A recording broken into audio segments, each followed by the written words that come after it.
Hello बच्चों, नमस्कार। जय श्री राम। जैसे कि बच्चों आप लोग को मालूम है कि एमपीपीएनएसटी का एग्ज़ाम बहुत दिन पहले हो चुका है, लेकिन जो उसका काउंसलिंग है उसके बारे में कुछ अपडेट नहीं आ रहा है। काउंसलिंग का कोई डेट नहीं आ रहा है, तो बहुत सारे बच्चे परेशान हैं कि भैया बताइए कि काउंसलिंग कब से स्टार्ट होगा। कुछ नोटिफिकेशन आए तो हमको इन्फॉर्म कीजिए, और ये भी बता दीजिए कि अगर काउंसलिंग जल्दी होने लगा तो फिर हम लोग को डॉक्यूमेंट रेडी रखना पड़ेगा। तो डॉक्यूमेंट कौन कौन सा रेडी रखेंगे? तो बच्चों आज हम उन्हीं सब सवालों का जवाब देने के लिए आए हुए हैं। एमपी पेनिस्ट्री काउंसलिंग का जो अपडेट है वो आप लोग को खुश तो जरूर कर देगा। आज के वीडियो में ध्यान से देखते रहिएगा। और क्या क्या लास्ट में हमने बताया है कि क्या क्या डॉक्यूमेंट लगेंगे, कौन कौन से डॉक्यूमेंट आपको रेडी रखने हैं। ठीक है बच्चों, तो आइए आज इन्हीं सब विषयों पे चर्चा करते हैं। तो जैसे कि बच्चों एमपी पेनिस्ट्री 2025 का जो साइट है, दो साइट है। एक ईएसबी बोर्ड जिस पे आपका एप्लीकेशन फॉर्म अप्लाई किया था आपने, ईएसबी बोर्ड करके, और एग्ज़ाम का रिजल्ट भी आपका इसी पे आया था, ईएसबी बोर्ड। लेकिन जो आपका काउंसलिंग है ना, और काउंसलिंग से रिलेटेड जो साइट है वो डीएमई है। ठीक है बच्चों, जो इतने भी काउंसलिंग के अपडेट होंगे या काउंसलिंग के रिगार्डिंग जो भी नोटिफिकेशन आएंगे वो आपके डीएमई वेबसाइट पे आएंगे।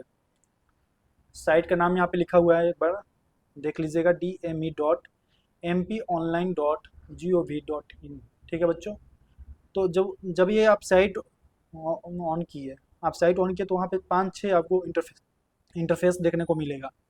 उसमें M P N R C करके आएगा, एक साइट बना हुआ होगा सर्कल रेक्टेंगुलर टाइप का, M P N R C उसमें लिखा हुआ होगा। उस पर आप क्लिक कीजिएगा, M P N R C. तो उस साइट पे जो भी है ना काउंसलिंग से रिलेटेड आपका अपडेट या नोटिफिकेशन, वो सारा चीज़ वहाँ पे आएगा, M P N R C पे आएगा, dme.mponline.gov.in।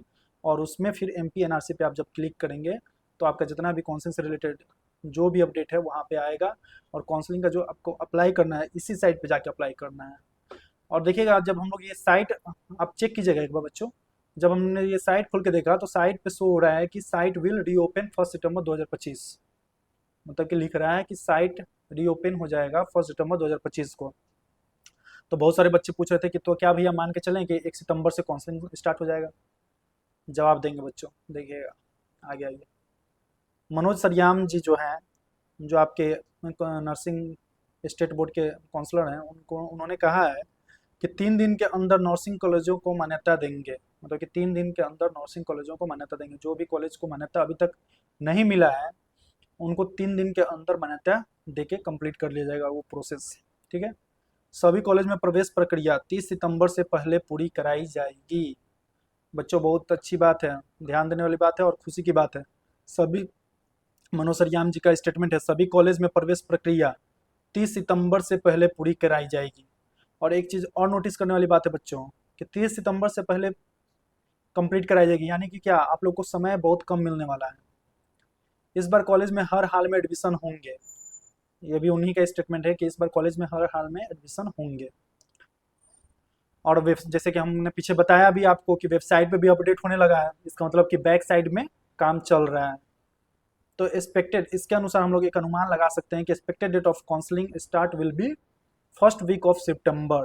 तो बच्चों आप लोग की खुशी की बात है, आप लोगों के लिए खुशी की बात है कि फर्स्ट वीक ऑफ सितंबर में चांस है, हाईली चांस है कि आप लोग का काउंसलिंग जो है वो स्टार्ट हो जाए, फर्स्ट राउंड की काउंसलिंग।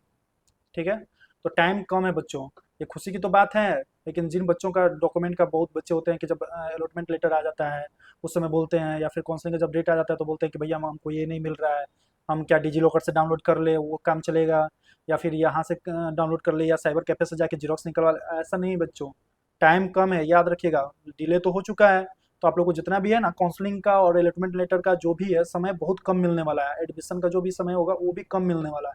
तो डॉक्यूमेंट अभी से ही रेडी करके रखिएगा बच्चों।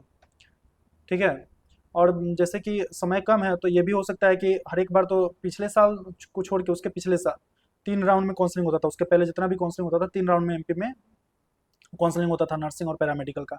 लेकिन पिछले साल भी 2 राउंड में काउंसलिंग हुआ क्योंकि डिले हो गया था। सेशन ही जनवरी में चालू हुआ था, आपको मालूम ही होगा। इस बार भी लग रहा है कि 2 राउंड में काउंसलिंग होगा, क्योंकि डिले तो या इस बार भी हो ही चुका है। तो बी रेडी बच्चों, डॉक्यूमेंट अपना रेडी रखिएगा। काउंसलिंग स्टार्ट होने के बाद ज़्यादा टाइम नहीं मिलेगा, हमने आपको अभी समझाया। तो आइए बात करते हैं कि कौन कौन से डॉक्यूमेंट रिक्वायर्ड हैं, जो आपको ज़रूरी है वो आपको अभी से तैयार करके रखना पड़ेगा। फर्स्ट है 10th का मार्कशीट, 12th का मार्कशीट, टीएससी और migration, character certificate, photo, Aadhaar card, PNST application form, PNST admit card, PNST result card, domicile और कास्ट सर्टिफिकेट। बच्चों ये जितने भी हमने लिखे हैं ना यहाँ पे, वो तो विशेष करके ज़रूरी है ही। एफिडेविट है वो तो बाद में बना लीजिएगा या बन जाता है, कोई दिक्कत नहीं उसके लिए। लेकिन ये जितने डॉक्यूमेंट है ना, ये सब आपको ओरिजिनल डॉक्यूमेंट तैयार रखने होंगे। एक दो डॉक्यूमेंट आपके जमा जमा हो जाएंगे, बाकी सबके जिरक्स लगते हैं, लेकिन ये सब जितने भी है ना, सबके ओरिजिनल डॉक्यूमेंट्स वेरिफिकेशन होते हैं, वेरीफाई होते हैं। उसके बाद फिर आपको ओरिजिनल वापस आपको मिल जाएगा, लेकिन आपको ओरिजिनल तैयार रखना है, ओरिजिनल आपको लेके जाना होता है कॉलेज में। जिरक्स जो है वो सबमिट हो जाएगा, ओरिजिनल आपका वेरीफाई करके आपको खुद वापस कर देगी कॉलेज। बहुत सारे बच्चों का ये भी सवाल था जो दूसरे स्टेट के हैं कि भैया हमको, हाँ, जैसे कि एमपी में जब हमको बीएससी नर्सिंग का जब काउंसलिंग होगा तो हमको वहाँ पे किस कैटेगरी में कंसिडर किया जाएगा। तो बच्चों जो अदर स्टेट वाले स्टूडेंट हैं उनको जनरल कैटेगरी में फाइट करना पड़ेगा, उनको जनरल कैटेगरी कोटा से सीट अलॉट होता है। उसमें भी कंडीशन होता है बच्चों कि राउंड 1 में जो है गवर्नमेंट कॉलेज एमपी के डोमिसाइल वालों को मिलते हैं, ठीक है। राउंड 1 में 100% डोमिसाइल जिसका एमपी का होता है उन्हीं को प्रीफर किया जाता है गवर्नमेंट कॉलेज। और राउंड 2 में अदर स्टेट वाले बच्चों को भी चांस मिलता है, 1-2 सीट, 4 सीट, 5 सीट, मतलब 1%, 2% सीट मिलता है, लेकिन प्रायोरिटी जो है वो एमपी स्टूडेंट्स को ही दिया जाता है। ठीक है बच्चों, तो हमने कोशिश किया कि आपको ये न्यूज़ जो है, इतना बड़ा न्यूज़ है, वो खुशी वाली न्यूज़ है, वो आपको दे दें कि फर्स्ट वीक ऑफ सितंबर में आपका हाईली चांसेस है कि आपका काउंसलिंग स्टार्ट हो जाए। और डॉक्यूमेंट के बारे में हमने आपको बता दिया। अब आपका काम है कि डॉक्यूमेंट आप अपना रेडी है अभी से करना स्टार्ट कर दीजिए। ठीक है बच्चों, आशा करते हैं कि आपको जितना भी हमने जानकारी दिया वो सब आपके सहयोग करेंगे काउंसलिंग में। थैंक यू बच्चों, कंटेंट अच्छा लगा हो तो लाइक कीजिए, शेयर कीजिए, सब्सक्राइब कीजिए। जय श्री राम, हर हर महादेव।